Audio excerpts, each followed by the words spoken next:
50대와 60대, 은퇴는 끝이 아니라 새로운 시작이라고들 하지만 현실은 만만치 않습니다. 자녀 학자금, 늘어나는 생활비, 그리고 생각보다 빨리 다가오는 노후의 경제적 부담까지 어쩌면 이제야 진짜 생존 전쟁이 시작된 것 같습니다. 이런 상황에서 자격증 하나가 평생의 생계 걱정을 해결할 수 있다면 혹하지 않을 수 있을까요? 하지만 모든 자격증이 다 같은 건 아닙니다. 잘못 선택하면 시간과 돈만 날릴 수도 있죠. 오늘 가장 현실적이고 꼭 필요한 정보를 공유합니다. 꼭 끝까지 들어주세요. 50대 60대, 절대 굶지 않는 자격증 6가지 성공과 실패의 갈림길.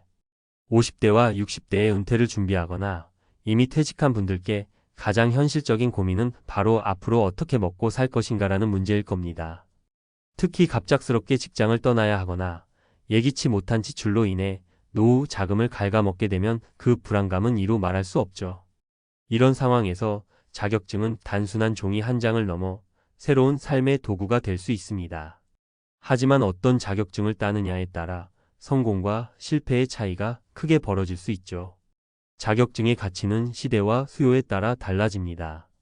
오늘은 50대와 60대에게 가장 현실적이고 인기 있는 6가지 자격증을 소개하면서 이를 통해 진짜 삶이 어떻게 바뀌는지 사례를 들어 이야기해 보겠습니다.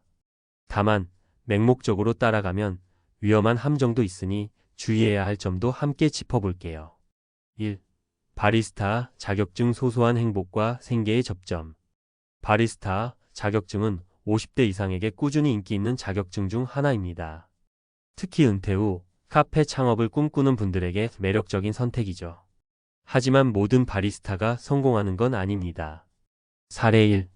김영수 C58는 은퇴 후 작은 동네 카페를 운영하기 위해 바리스타 자격증을 취득했습니다. 그는 커피를 배우는 과정에서 진짜 즐거움을 느꼈고 이제는 하루에 3,050잔 정도를 팔면서 한 달에 200만 원 정도의 수익을 올리고 있습니다. 큰 돈은 아니지만 내가 좋아하는 일을 하면서 소소하게 벌 수 있다는 게 좋아요. 하지만 반대의 사례도 있습니다.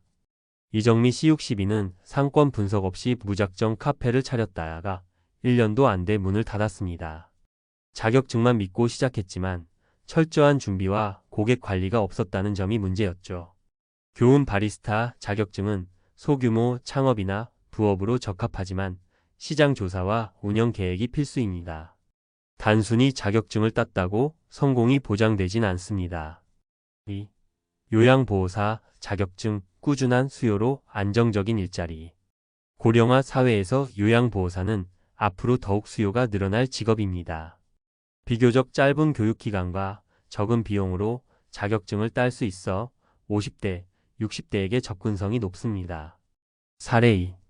박순자 C61는 남편의 퇴직 이후 경제적 부담을 덜기 위해 요양보호사 자격증을 취득했습니다. 그는 현재 하루 4시간씩 근무하며 한 달에 150만 원의 수익을 올리고 있습니다. 몸이 좀 고되긴 하지만 꾸준히 일할 수 있다는 점에서 안정감을 느껴요. 하지만 요양보호사는 체력적으로 힘든 일이 많아 신중해야 합니다. 한 65세 여성은 자격증을 취득했지만 실제로 업무를 시작하자 체력 부담이 너무 커 3개월 만에 그만둬야 했습니다. 교훈 요양보호사 자격증은 체력이 뒷받침되고 꾸준히 일할 의지가 있는 사람들에게 안정적인 일자리를 제공합니다. 하지만 자신의 건강 상태와 업무 강도를 꼭 고려해야 합니다. 3. 조리기능사 취미가 직업으로 변신하는 순간. 조리기능사는 요리에 관심이 많은 50대, 60대에게 인기 있는 자격증입니다.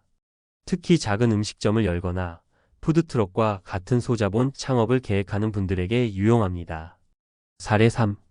최성희 C56는 은퇴 후 푸드트럭을 운영하기 위해 한식 조리기능사 자격증을 땄습니다.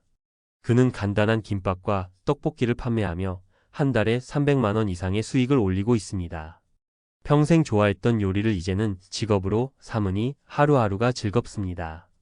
하지만 조리기능사도 만만치 않은 현실이 있습니다.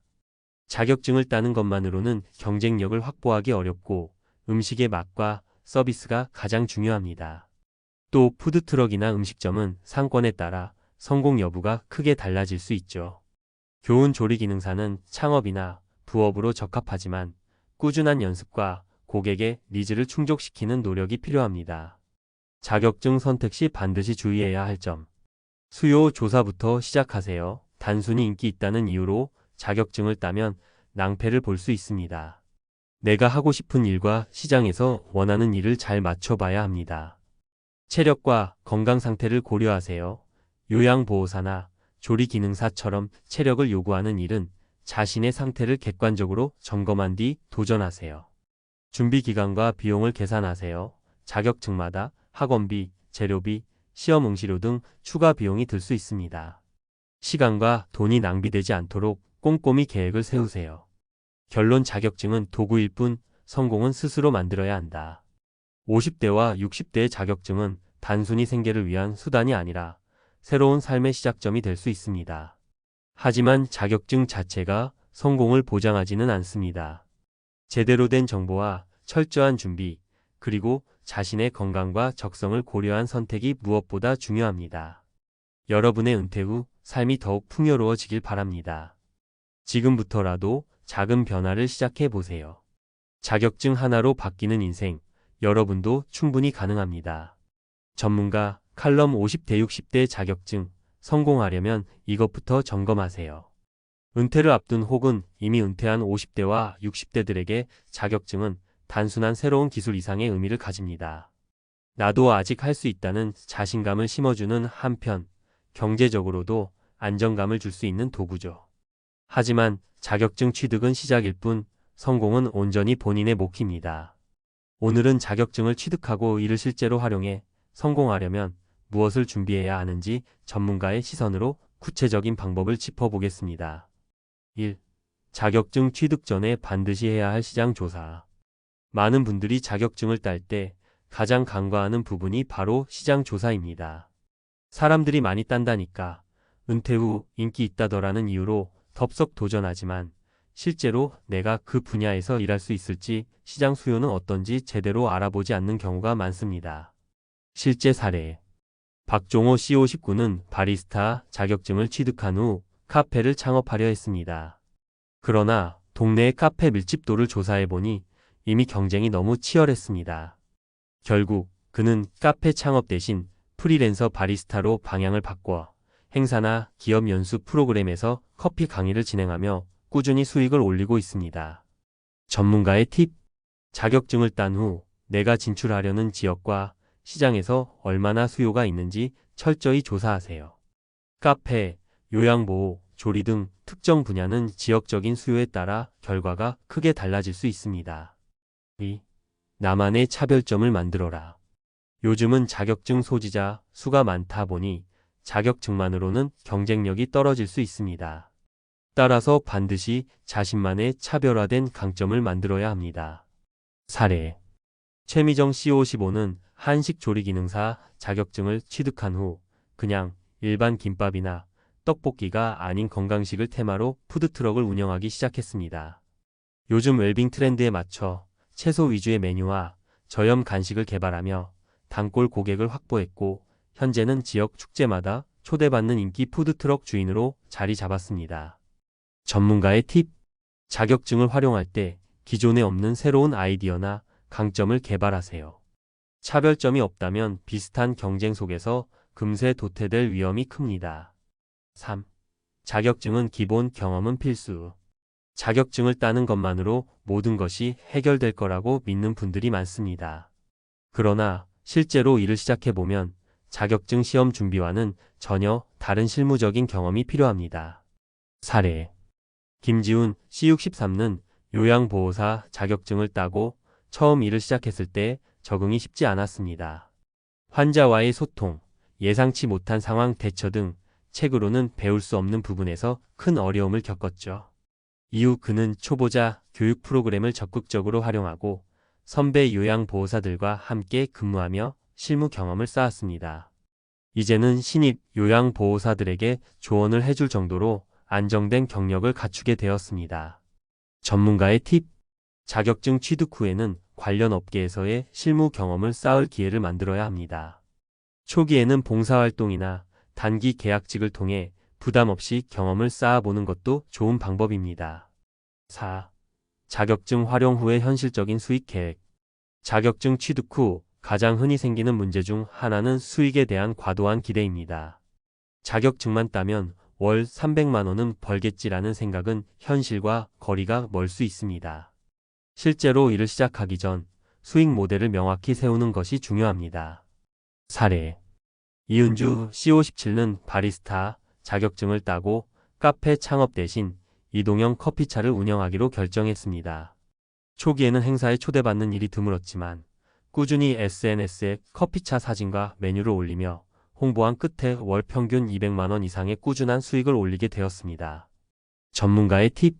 자격증을 딴 후 수익을 창출할 방법을 구체적으로 계획하세요. 초기 수익이 작더라도 꾸준히 확장할 수 있는 모델을 세우는 것이 중요합니다. 5. 체력과 건강을 고려한 자격증 선택. 50대와 60대에 들어서면 아무리 열정이 있어도 체력적으로 부담이 되는 일이 있습니다. 요양보호사나 조리기능사처럼 육체적 노력이 필요한 자격증은 본인의 체력 상태와 건강을 충분히 고려해야 합니다. 사례. 최용석 C64는 요양보호사 자격증을 따고 일했지만 허리 통증과 피로로 인해 6개월 만에 일을 그만둘 수밖에 없었습니다. 이후 체력 소모가 적은 사무관리 자격증을 취득해 현재는 요양보호센터의 행정 업무를 맡아 비교적 안정적으로 일하고 있습니다. 전문가의 팁. 자격증을 선택할 때 업무 강도와 자신의 체력을 꼭 점검하세요. 체력 소모가 적은 분야를 찾는 것도 하나의 방법입니다. 결론, 성공적인 자격증 활용의 핵심은 계획과 준비. 자격증은 은퇴 후 새로운 삶을 시작하는 강력한 도구입니다. 하지만 단순히 취득했다고 해서 성공이 보장되는 것은 아닙니다. 시장 조사, 차별화된 강점, 실무 경험, 현실적인 수익 계획, 그리고 건강 상태까지 철저히 점검해야 합니다. 50대와 60대, 이제는 준비된 도전으로 새로운 삶을 설계할 때입니다. 자격증은 도구일 뿐, 그 도구를 어떻게 활용하느냐는 전적으로 여러분의 몫입니다. 실패를 줄이고 성공으로 이어가는 길, 오늘부터 한 걸음씩 시작해보세요.